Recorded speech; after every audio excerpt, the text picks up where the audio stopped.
El siglo XIX, Colombia definió su identidad política al precio de muchas guerras civiles. Y aunque en todas ellas los afrodescendientes integraron uno y otro bando, dentro de la campaña libertadora en la Guerra de los Supremos jugaron un papel fundamental. Desde el descubrimiento de América hasta la colonia hubo personajes históricos como Cristóbal Colón y los Reyes Católicos. Más importantes aún son quienes hicieron parte de los movimientos libertarios de toda América. Estos personajes se mantienen de manera perenne en la historia. Y sí, la independencia se dio gracias a estos hombres y mujeres, pero hubo otros de los que no nos dijeron mucho. Es más, no nos dijeron nada.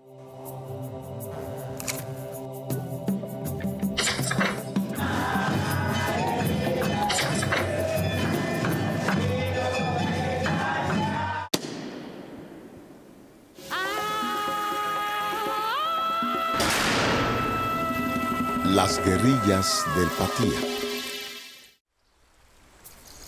Por su estratégica ubicación y topografía, así como por el difícil acceso que representaba para quienes quisieran ir en su búsqueda, el Valle del Patía fue el territorio preferido para los esclavos huidos de las haciendas del sur del país. Durante el periodo colonial se puede decir que el Patía es una zona no solo de refugio, sino que es una zona de confluencia de todas las vertientes culturales que venían con estos esclavos en la búsqueda de algo que ellos pensaban que era su libertad, la que encuentran en unas condiciones mejores en el Patía que en otros lugares.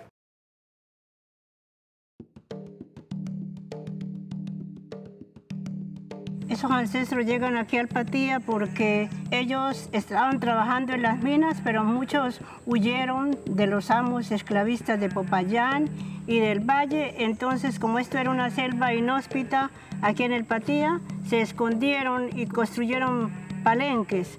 Palenques que de pronto no aparecen en la historia, pero que sí nuestros antepasados comentaban qué encuentros o qué choques se realizaron entre los colonizadores y los negros que estaban aquí en la región.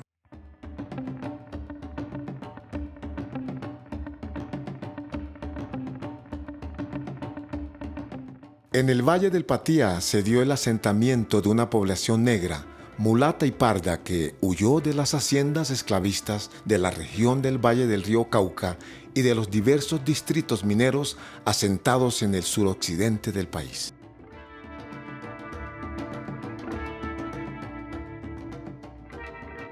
Las guerrillas en el Patía tienen su origen en varios elementos políticos, económicos, y tienen que ver, por ejemplo, el Palenque del Castigo, tienen que ver las gestas republicanas, la anexión, como que se adhirieron los negros de aquí a la causa del rey, porque el rey les prometió varias cosas, entre otras la libertad de los esclavos, y porque parece ser que el monarca de España concedía mejores privilegios a los nativos de aquí que los libertadores, los que formaron el grupo republicano. Recordemos que los refugiados en el Patía han obtenido mediante la fuga una cierta libertad. Esa libertad se ve amenazada con la guerra de independencia por varias razones. Primero, se está organizando un país a partir de un modelo básicamente francés, donde es cierto que todos los hombres son iguales, pero donde también hay unos instrumentos de gobierno, hay unas formas de organización que van a ser manejadas precisamente por los hacendados y por los mineros. Entonces dicen, este movimiento no nos sirve. ¿Por qué? Porque muy posiblemente van a tratar de hacernos esclavos otra vez. El negro y su familia constituyeron la célula fundamental de la sociedad patiana. Se organizó allí una producción de artículos de primera necesidad como el plátano, el maíz y la yuca, que se convirtieron en la base de la alimentación complementada con el producto de la pesca y la caza.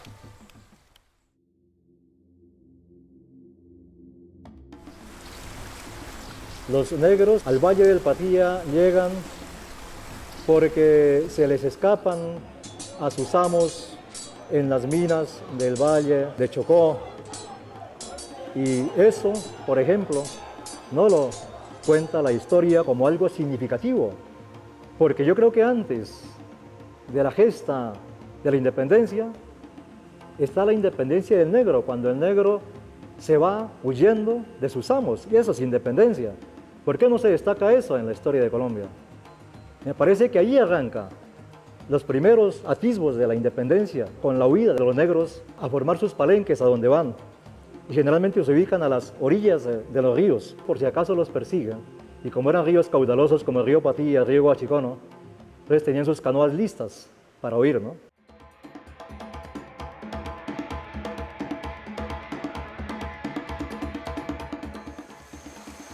Desde muy temprano, el Valle del Patía se convirtió en refugio de los esclavos que escapaban de los malos tratos dados por sus amos en las haciendas de la gobernación de Popayán.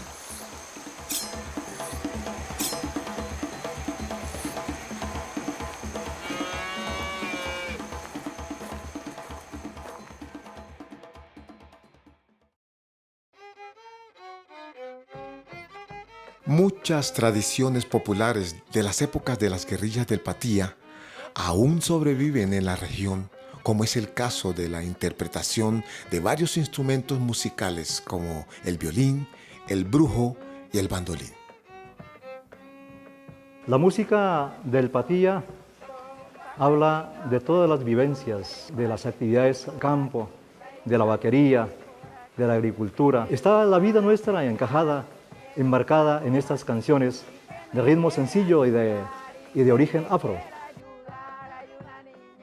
En el viejo Patía se creía que los intérpretes más virtuosos de los instrumentos tenían una especie de pacto con el diablo y se les llamaba empautados. Con ese mismo pensamiento mágico se creía que José María Obando estaba protegido por el manto de la Virgen de los Dolores. Empautamiento significa desdoblamiento. Las personas que se empautaban se desdoblaban y de acuerdo a lo que ellos querían, a lo que ellos pretendían ser, entonces hacían un pacto con el diablo y el diablo les daba todos esos poderes. Unos lo hacían para conseguir riquezas, otros para conseguir mujeres, otros para tener fuerza y dominio y para muchos aspectos. Y el diablo les daba un tiempo de vida para que ellos disfrutaran de eso que ellos pedían y después de ese tiempo había que entregarle el alma al diablo. Los negros huidos al Patía tuvieron que combinar la producción agropecuaria y la defensa como estrategias de supervivencia. Y para ello fue fundamental establecer vínculos fuertes entre ellos.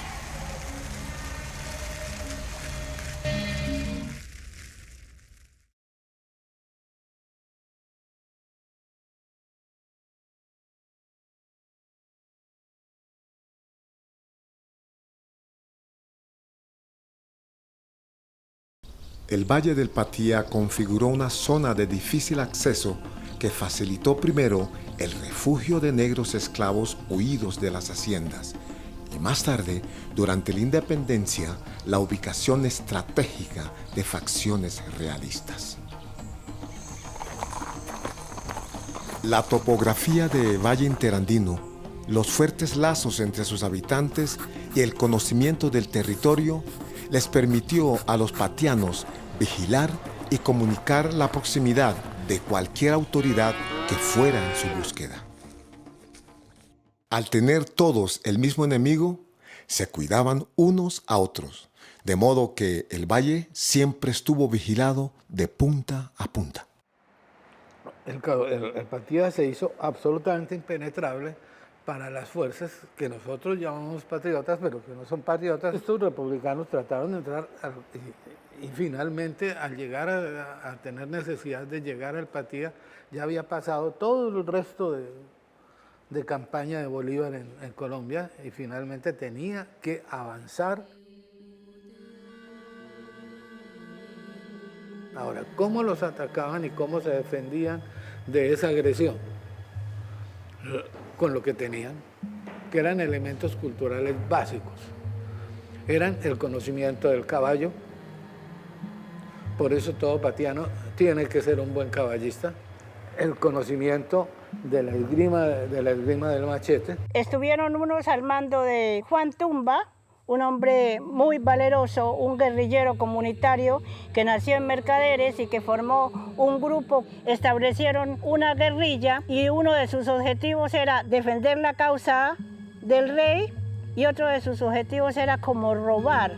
¿Robar para qué? Robar ganado vacuno, ganado porcino, para sostener esas guerrillas y para mejorar la parte económica de la causa que estaban ellos acompañando, que era la causa del rey.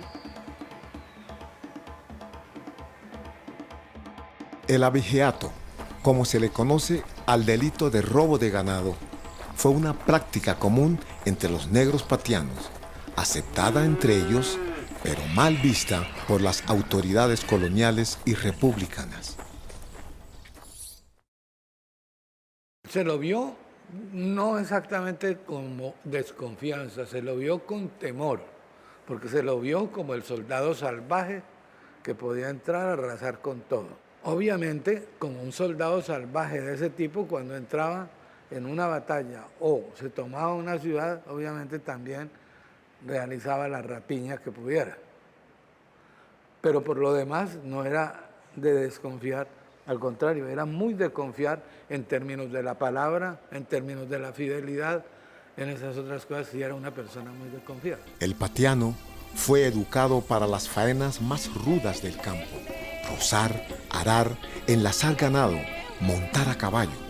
Pero esa misma sociedad también dio mucho valor a la habilidad para pelear con el machete.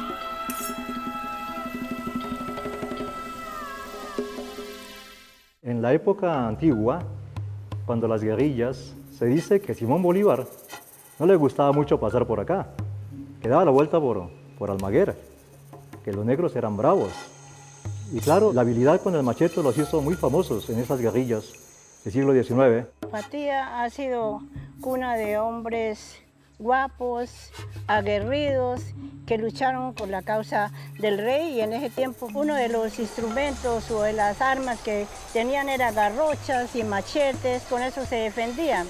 Aparece un grupo especialísimo que se llama Macheteros del Patía, del machete, que es un utensilio para el trabajo del campo, pero es a la vez también de defensa. Ellos, para agredirse, la misma comunidad no lo tenían para agredir al que llegaba, al forastero, al enemigo de la patria.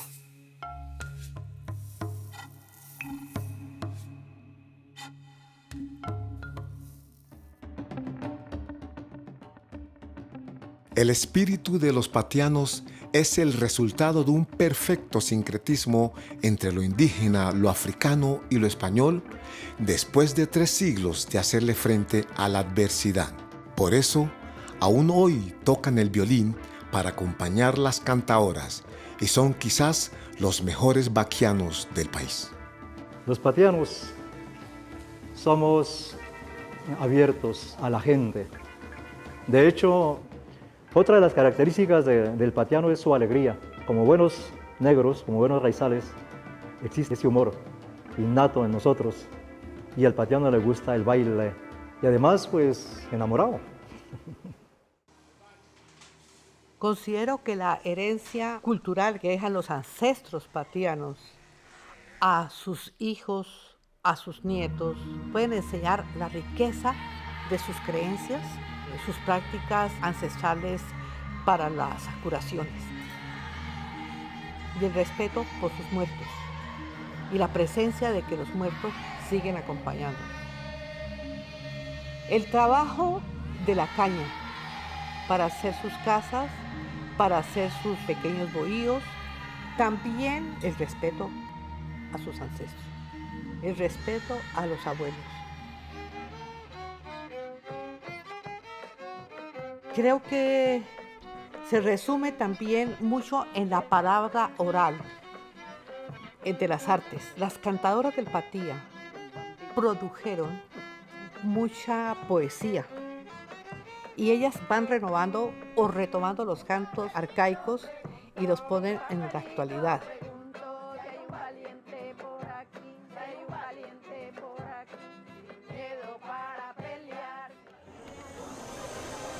Durante la campaña libertadora, los habitantes del Patía prefirieron ser leales a las causas realistas, amparados, entre otras cosas, por una promesa de libertad para los negros que aún eran esclavos.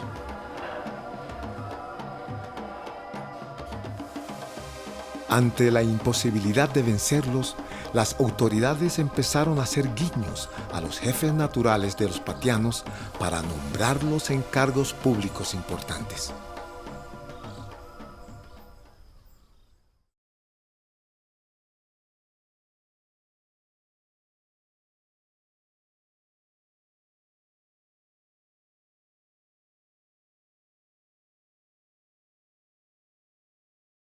La sociedad patiana se configuró de manera diferente al resto del país, gracias a una mezcla cultural y unas características geográficas especiales, y a ser todos negros huidos de las haciendas del Valle y Popayán. Entonces era más fácil estar, para mí creo, cerca de aquellos que les estaban ofreciendo la paz, que eran los españoles. En cambio, los otros estaban alejados de ellos, eran los patriotas. Pienso que la desinformación de lo que estaban haciendo los unos y los otros y las enemistades entre los mismos líderes hace que se carguen las baterías. Es que la política no ha cambiado. Todos los seres humanos tratamos de sobrevivir porque mejor oportunidad nos ofrezca. Durante la larga lucha de independencia, el ejército patriota tuvo en el Patía una fuerte resistencia. Incluso después de consolidada la independencia, el comportamiento de los patianos siguió siendo rebelde, como se demostró en la Guerra de los Supremos de 1839. El Patía se ha conservado, dado su encañonamiento geopolítico. Cuando uno dice Valle del Patía, lo inscribe a uno dentro de montañas, unas muy grandes, otras muy bajitas, pero está dentro de las montañas y el Patía está allá. Me parece que lo más lindo es que sigan llamándose patianos y que reconozcan su historia y que se reconozcan como son, porque están defendiendo lo propio y el patiano se siente patiano aquí y en la Patagonia.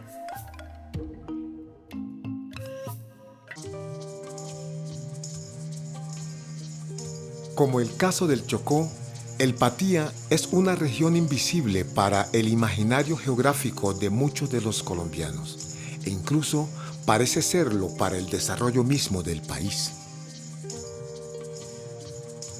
Es apenas que le está dando como importancia al aporte del patiano. Entonces hay muchas cosas que todavía no han sido reveladas, la medicina tradicional. Hay muchísimo, muchísimo que conocer, muchísimo que estudiar y muchísimo que reconocerle al patiano en el aporte que ha hecho a la historia. Acá en el Patía, tal vez por lo que ha sido el Patía manejado por muchos terratenientes y se seguía mirando al negro como una parte de allá, ¿no?, de la labor cotidiana de las haciendas, pero no como parte de la historia, ¿no?, como un luchador que ha aportado a la historia de Colombia. Mi percepción es que el Patía no tiene un puesto en la historia oficial, quizás sea por la discriminación racial, puede ser. A mí personalmente me ha tocado aprender cosas de la historia del negro y del indio fuera de la historia que me enseñaron cuando yo estaba niño. Prácticamente en los libros de historia no se resalta el aporte que ha hecho el indio, el negro, al progreso de Colombia. Y eso viene desde los tiempos de la conquista, se puede decir, ¿no? Siempre desde que viene el negro de esclavo del África, desde allá invisibilizan, pero aún así el negro y el indio hemos resistido y empujando, digamos, las puertas de la historia, por ahí nos asomamos. Si mi amor es el Patía, de belleza sin igual, como no quieres que tenga anhelos de regresar. Si mi amor es El Valle del Patía ha escrito una historia que es invisible para el país, una historia de subversión, resistencia y organización social diferente a todas las conocidas en el resto del territorio, y un referente de emancipación de los esclavos en su búsqueda de la libertad. Y más allá del análisis político, la mezcla racial de los patianos ha dejado una herencia cultural invaluable. Hay tantas cosas que le faltan al Patía. Yo creo que en primer lugar que los dirigentes entiendan que esta es una reserva, que acá es un paraíso, aún con todas las dificultades que tenemos, el Patía sigue siendo hermoso, es turístico, pero sí me gustaría que los patianos fuéramos más unidos. Me gustaría que pudiéramos plasmar muchos de nuestros sueños.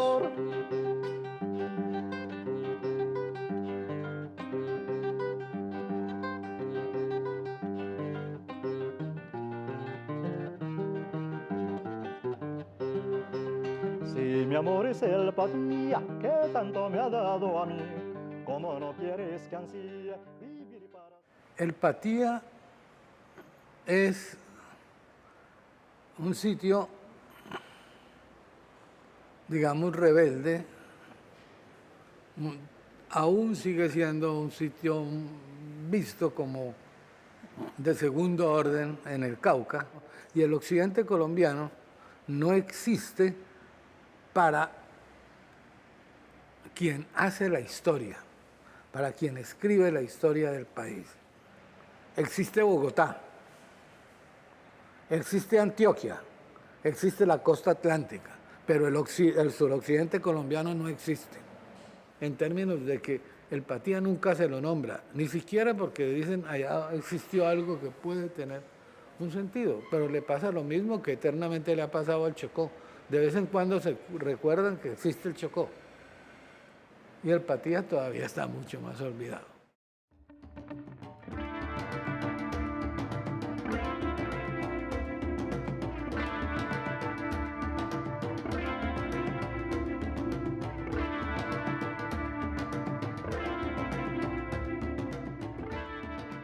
Y lo que yo pienso de lo que debe ser el Patía, que vuelva a ser la tierra en donde hay gente importante, hay gente de valor, ¿sí? Que se les reconozcan cada uno de sus atributos.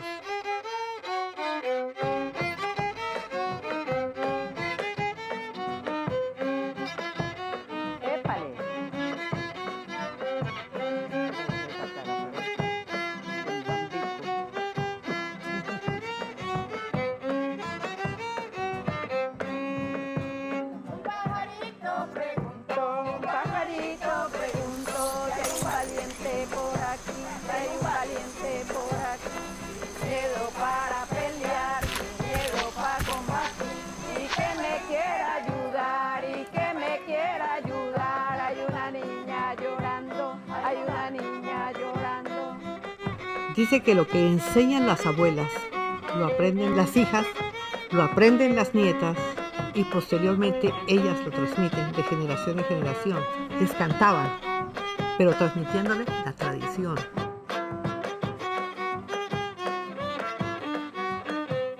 Lo que nació como un refugio de esclavos huyendo de la mano maltratante de sus amos, se convirtió en el bastión que defendió el mismo régimen que los trajo de África encadenados. Los peor tratados por la madre patria fueron, quien lo creyera, los hijos más agradecidos.